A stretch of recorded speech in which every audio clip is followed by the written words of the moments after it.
faith book, the book of faith, the Word of God, the Bible. Magandang gabi po. Para po sa ating faith book ngayong gabing ito, yung text po natin na makikita natin yan sa 2 Timothy chapter 1 verses 1 to 2. Ano po, at babasahin ko po yan sa ESV. Ang sabi po dyan, Paul, an apostle of Christ Jesus, by the will of God, according to the promise of the life that is in Christ Jesus. To Timothy, my beloved child, grace, mercy, and peace from God the Father and Christ Jesus our Lord. So, ito pong 2 Timothy ay alam ng lahat or ng mga Bible scholars na huling liham or huling epistle na sinulat ng Apostol Pablo. At ito pong time na to ay yun nga po, malapit na siya sa kanyang kamatayan, no? Siya ay nakukulong nung sinulat niya to at sinusulatan niya si Timothy na during this time po ay naka-experience ng discouragement sa ministry. Ano po? Mababasa niyo po yan sa ating mga susunod na pag-aaral, no? Nagkaka-experience si Timothy ng timidity dahil batang pastor pa lang po siya, at yung mga church na pinagpapastoran ni Timothy nitong time na to ay kumbaga mga matatanda na sa pananampalataya, at si edad rin yung mga tao pinagpapastoran niya, kaya siya ay binibigyan ng encouragement ni Apostol Pablo po. Dito sa text natin, sa verses 1 to 2, ang ating pong pag-aaral ay pinamagatan kong a timely reminder. Ano po? Meron po tayong tatlong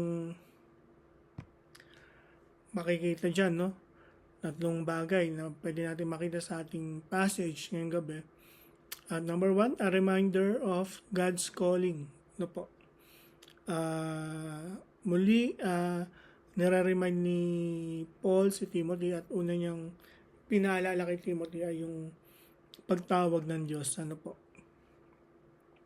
Sa verse 1, sabi diyan, Paul, an apostle of Christ Jesus, by the will of God. Ano po? According to the promise of the life that is in Christ Jesus. Ano po? Now, kung pag-aaralin niyo po ang buhay ni Apostol Pablo, siguro maraming time sa buhay niya nakala niya hanggang doon na lang siya. Ano po? Akala niya siya ay isang Pariseo na lang, no? Kung pag-aaralan niyo po sa Book of Acts, yun yung previous life ni Apostol Pablo, no? Isa siya sa mga pangunahing tumutugi sa mga Kristiyano nung time na yon. At hindi niya na-realize yung pagtawag ng Diyos sa buhay niya. At sa pagsunod niya sa pagtawag ng Diyos sa buhay niya, hindi naman naging madali ang buhay niya. Ano po? Hindi palaging masaya, hindi palaging sagana. Kung babasahin niyo nga po, ilang beses na napagbantaan ng kanyang buhay, no? Pero alam po niya na meron pa rin pagtawag ng Diyos sa kanya, meron pa rin purpose ang buhay niya. Minsan nakakaranas tayo ng pagkapagod sa ginagawa natin. No, meron bang nangyayari sa ginagawa natin? Meron pa ba tayong purpose dito sa mundong ito? And ito pong passage natin ay nire-remind tayo na may pagtawag ang Diyos sa atin, kagaya ng pagtawag ng Diyos kay Apostol Pablo. Now, hindi po lahat ay tinawag na maging apostol. Ano po? Kagaya niya pa sa Pablo, kagaya nitong sulat na kay Timothy, no? Sabi niya, ako tinawag ako bilang apostol dahil yun ang kalooban ng Diyos sa akin. No? So, dapat po nating isipin lagi, no? Ano ba yung naging pagtawag ng Diyos sa ating buhay? At yun po yung gawin natin. Ano po? Para kahit dumating man yung time na nakakaranas tayo ng pagkapagod, dumating yung time na inisip natin na parang walang nangyayari, maalala po natin yung pagtawag ng Diyos sa atin. Ano po? Pangalawa, reminder of a caring relationship, especially sa ministry po, hindi po palaging gawain yan, hindi po palaging pinaghahandaan lang natin yung pagsasalita, last week po celebrate tayo as a church, ng ating 18th anniversary yan, na sabi ko nga po kay Pastor Ruel, blessed na blessed po ako sa program, sa pagkain, kung gaano pinalago ng Diyos yung ministries ng Hillcrest, mula po sa isang bahay dyan sa Malingap Street na naging student center muna and church, mula sa once a week, naging 7 days a week yung services. Kikilos ang Diyos ng ganong katindi. Ang dami na nating bunga. Mula sa Hillcrest 2, sa Cruz ng Ligas, sa Montalban, nagkaroon at nawala ang Hillcrest Cafe, pero mas in-expand po ng Diyos, na hindi po siguro natin naisip yon, na ngayon may international churches pa, meron pa sa Cebu, alamin lang po natin or paalalahanan natin sa sarili natin kung saan tayo tinawag ng Diyos, at ipapakita niya na ang laki na ng ginawa niya, pero hindi lang po dapat doon nakafocus yung sa malaking gawain na alam natin pinaghandaan, yung mula doon sa backdrop ng stage, yung concert ng choir, yung mga magagandang bilang, dito sa gabi-gabi nating pagsamba, pag-aaral ng salita ng Diyos, dapat handa rin tayo, na makinig sa mensahe ng Diyos sa atin. At yun po, dapat lagi natin pinapaalalahanan ang sarili natin ng pagtawag ng Diyos sa atin. And of course, number 2, yung reminder of caring relationship.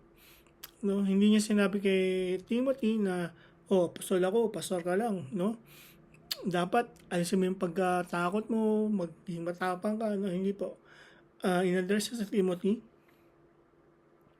hindi bilang isang pastor, hindi bilang disciple, kundi to Timothy, my beloved child. Yan po ang sabi sa verse 2.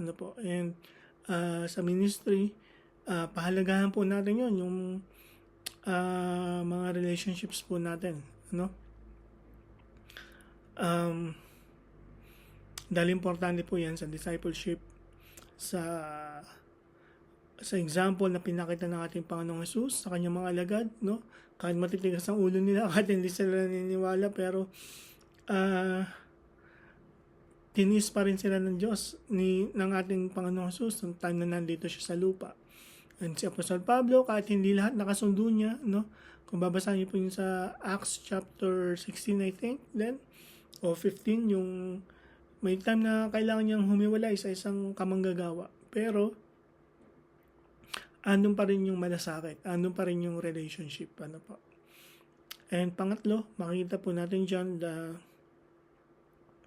the core of God's promise, a reminder of God's promises, sabi ni Apostle Pablo dyan, grace, mercy, and peace from God the Father and Christ Jesus our Lord. Alam niya na nung sinulatan niya si Timothy, ang kondisyon ni Timothy ay hindi maganda siguro, Nakaka-experience siya ng self-doubt, nakaka-experience siya ng timidity. Kumbaga nangingimi siya pagsabihan yung mga matatanda sa iglesia dahil nga ang bata niya. Pero ang pangako ng Diyos na binigay ni Apostol Pablo sa kanya ay biyaya, awa, at kapayapaan mula sa Diyos. Biyaya sa panahon ng ating kahinaan, awa, kahabagan sa panahon ng ating mga kamalian.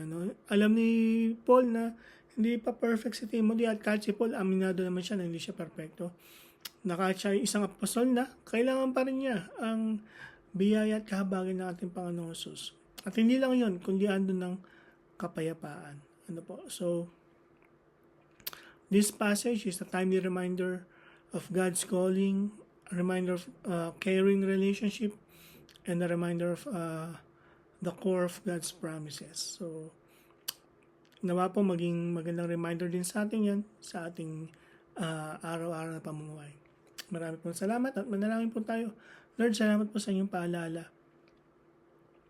na sa time na kami po ay napapagod sa aming ginagawa at ang feeling namin ay walang bunga ito, lalahanin pa rin namin palagi ang inyong pagtawag sa aming Panginoon. At maipakita namin to sa mga relationship na meron kami sa aming mga kasambahay, sa aming mga kasama sa Hillcrest Family Life Baptist Church, sa mga tao, Panginoon, na nasa paligid namin. At palagi po namin maalala ang inyong pangako ng inyong biyaya, Lord, kahabagan sa time na kami naguguluhan, sa time na kami nagkakamali, Panginoon. At ang inyong kapayapaan, Lord, sa time na kami naguguluhan at may mga bagay na hindi kami maintindihan, Panginoon. Patuloy po kami magtiwala at sumunod sa iyo. Ito po ang aming samadalangin sa pangalan ng aming Panginoong Jesus. Amen. Magandang gabi po.